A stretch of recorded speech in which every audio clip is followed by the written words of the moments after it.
Hello quilters, it's Marianne Fontana, Fontana Originals, and I am working on a new Quilts of Valor quilt, and I call it American Traveler. It's actually primarily the Arkansas Traveler block, which is this design. AccuQuilt does make a die for that, of course. It is the Arkansas Traveler, and these are the shapes. It's 3 shapes. It's fairly easy to do. If you do not have an AccuQuilt cutter, we will have rotary cutting directions and templates attached to the pattern when you purchase it so you can manually cut them out. So let's go down to the drawing board, my design board, and I'll tell you about the blocks, how many you need, and how to put them together, and then we'll go sew them. All right, here is the American Traveler, and it consists of 2 blocks. This is a border, first of all. Okay, so this is the border. Consists of the Arkansas Traveler and 4 quarter square triangles. The Arkansas Traveler and 4 quarter square triangles. That's all you need to do. Now there are 2 colorways for the Arkansas Traveler. There is one with a blue.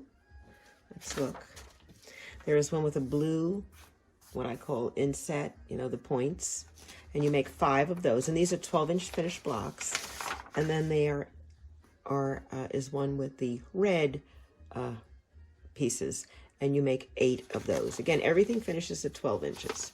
Then we're going to make quarter square triangle blocks, and if you know how to manually cut them, we're doing a 12-inch finished block, so you add 1 1/4 inches, so you will cut a 13 1/4 inch square and cut it at the diagonal, and then you will get 4 quarter squares that when sewn together will be 12 inches finished. And we will be doing 2 different colorways, one with 2 red and one with 2 blue.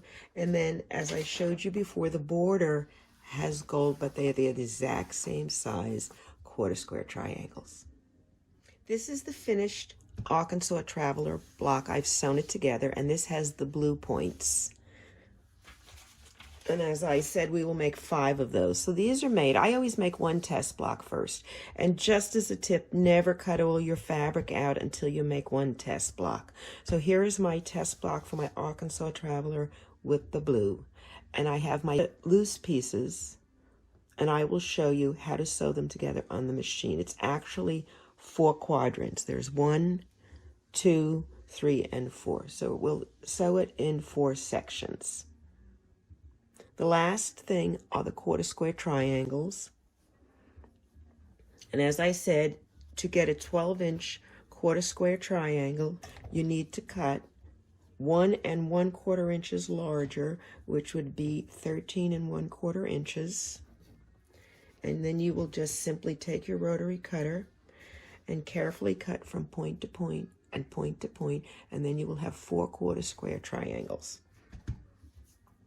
Let's go sew.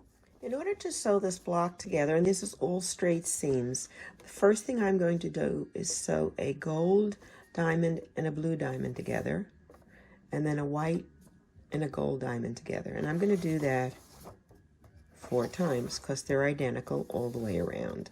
So I'm going to go to the sewing machine. I'm going to do a gold and a blue, and she can chain piece 4 of them, and then do a white and a gold, and we can chain piece 4 of those.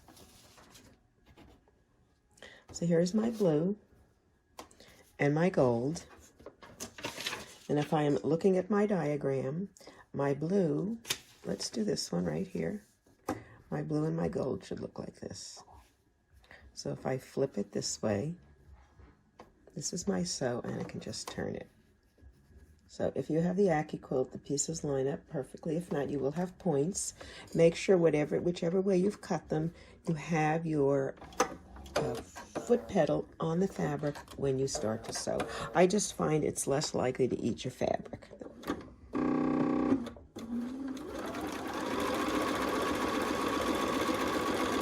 And I will go ahead and sew 4 identical shapes together in the same manner, matching the 2 ends, and I'll chain piece them. And if you don't sew all the way to the end, your presser foot stays raised, and then you can just go ahead and line up the other piece and slide it right under. Okay, so I'll make 4 of these, and we'll make 4 in the white. I'm now working on the 4 white and gold pieces, and again, I'm referring to my drawing, so I need to have 1 white and 1 gold going this way. So I will fold it over, and this is actually my last one. I've already done them, as you can see, and I'm just going to go ahead and line it up. And I have finished sewing through this one.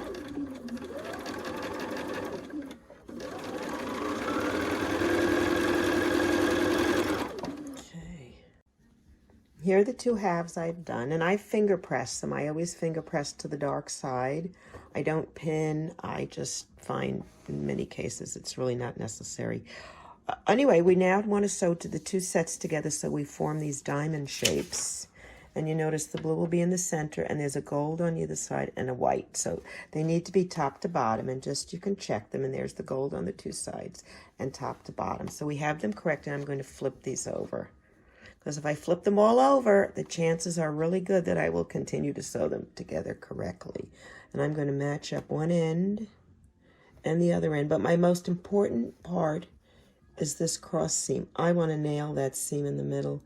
So I'm going to make sure they are where I want them, 1/4 inch apart. And then I'll backtrack to the rest of the other end of the seam, end of the fabric, you know, the raw edge. And I'm going to sew. I like to hold that in place with my finger. Once you get to the seam, I put the needle down, and then you can reposition in case your fabric is shifted. Let's look. And here we are, and look, perfect point. So we need 4 of these. I'm going to make 3 more, and we'll put the side fins on then. I've done the 4 quadrants, and now what we have to do is sew these wedges on. You need to sew it to the white point. If you sew it to the blue point, your points will go out and your white will go in. It'll be opposite. So, and ask me how I know. I've done it the wrong way several times in the past, not this time, hopefully. So I'm going to take my 1 piece, and they are directional. I have 2 left and 2 right. Make sure they're all right, you know, right sides up, you know which way they're going. And I'm going to look at my map, and I'm going to say, okay, my blue piece is down, my blue piece is here, the wide part is going here. So I'm not even sure which piece I'm using yet. So, oh yeah, there he goes. This is what I'm going to do right there. So I'm going to move these aside, and I'll put those on later because I need 4 of them, and I'm going to flip these over so they'll be all right sides facing. And now I'm going to lay it in place, and if you have the Quilt cutter, your pieces should line up with the little notches here and there, and if you are rotary cutting, you will have points, but make sure you start on top of the fabric and make sure this is straight.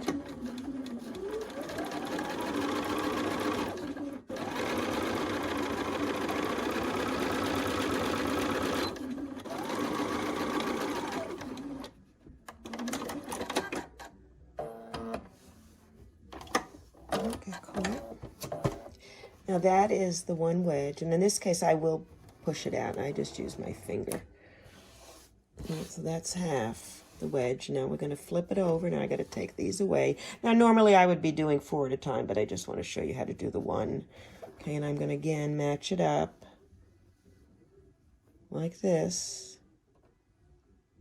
Okay, so you're actually squaring it off. You're squaring off the corner. And I'm going to flip it over. Now we're going to be sewing the little point to the little point right here. And this is where it's really important. If you put your presser foot down on top of all of that bulk, rather than trying to sew into it, it won't eat it. Or at least it shouldn't. I always say won't, and then I run into problems. So let's just sew gently, though. Also, if you start off slow, there's a much better chance. I'll lift my foot up a little. There it goes. Okay, now I'm going to readjust. Check my... I just like to hold it in place.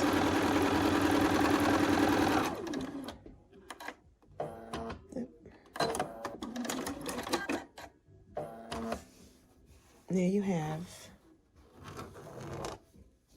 the 2 pieces. I'm going to make 4 of those, and then I'll show you how to put the wedges on. The 4 quadrants done. the blue, the 2 gold, the white, and the end corners. We have 4 of them because I need 4 for the block. And now all I have to do is put these red pieces on. It really doesn't matter if I put them to the left or the right, as long as I do all 4 the same. So I'm going to set one down, and you're going to note we're going to put it this way. All right, and we're going to do 4 exactly the same. So I'm going to turn this over, and I'm going to line it up. And I always like to line the whole thing up just to make sure it fits. And I'll put it down under my presser foot, take a few stitches, and then reline it up. And I like to hold the end with my finger and just make sure the under fabric doesn't slide.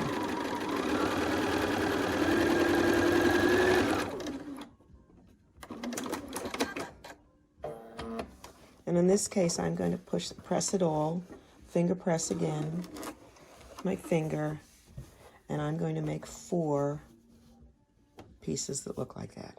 And then I'll show you how to assemble them. They're very easy. It's a 4 batch. Here are the 4 quadrants I did.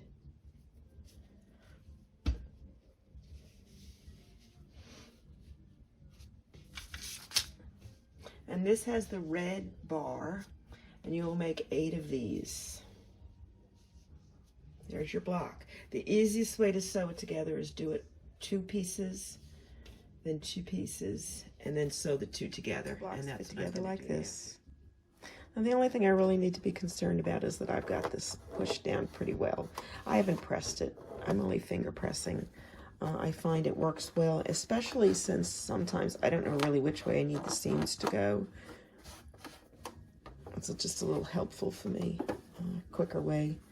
If you guys know me, you've seen my videos, I have this need for speed. I like to do everything fast, but I like it to look perfect. All right, so I can fold these over now.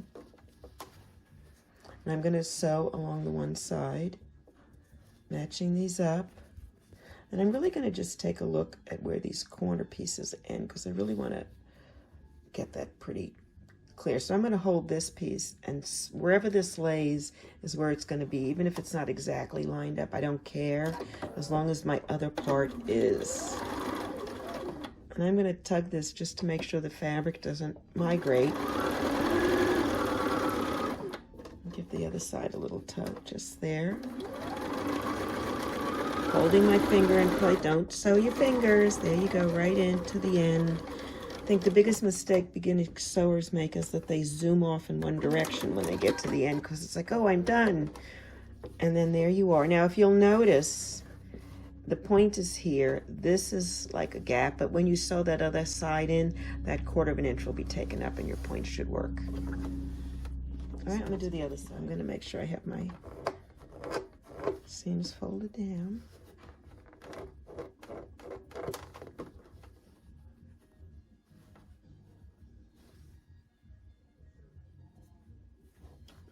See, this is a little short. I really don't care, because I'm going to be good on the other side.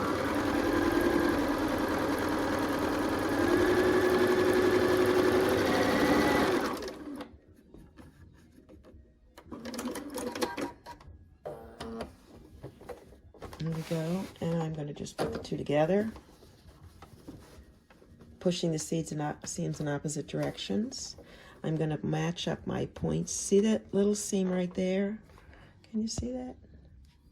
Right here and right here, that's where I want to be. And if this one's going down and the other one's going up, it'll be a flatter seam, about the flattest seam you can get. I'm going to back into this. And again, it's not exact there, but I know my middle's good, so I'm happy. And let's pull this in a little.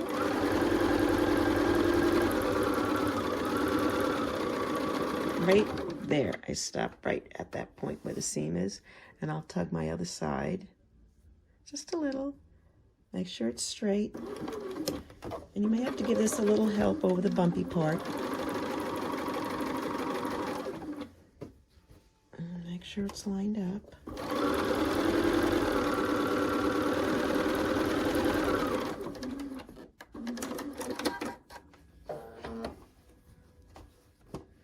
And there is our Arkansas Traveler.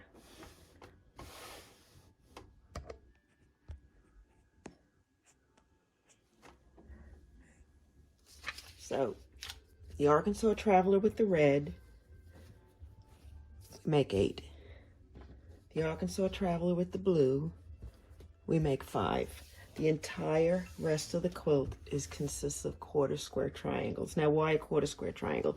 Because this side doesn't stretch and these sides do, and you really want the, you know, straight edge, the strong edge on the outside, the non-stretchy edge. So we're going to make 8 that have 2 blue sides, and all you really have to do when you're making these, they're very simple. Just place them together and sew them like any 4-patch. Here, I'm just going to put a white here. I cut out a bunch of these. And just to remind you, to get a 12-inch finished square, you would cut the entire square at 13¼ inches. So there's one. We'd make 8 in this colorway, which is 2 blue, a red, and a white. And then we're going to make, let's see if we got another red one. Here we go. And again, otherwise it's the same. It's, you know, this has the blue now at the bottom, and it has the white at the top. And then you're going to make 4 that way. Now the only thing you have left to do are the borders. And the borders are the same shapes. Let's just put these aside for a minute. The only difference is you're not using white, you're using gold. And when you sew them, you're going to sew them like this. And now again, you've got your straighter grain here, your bias here. It works out really good. And I believe this is another gold. Actually, the gold goes on the inside and the colors go on the, no, the gold goes on the outside. Can you see? Let's see here. So it would be this way, and then you would do another gold one, and then you would put a blue one. So it would alternate. You just sew them here.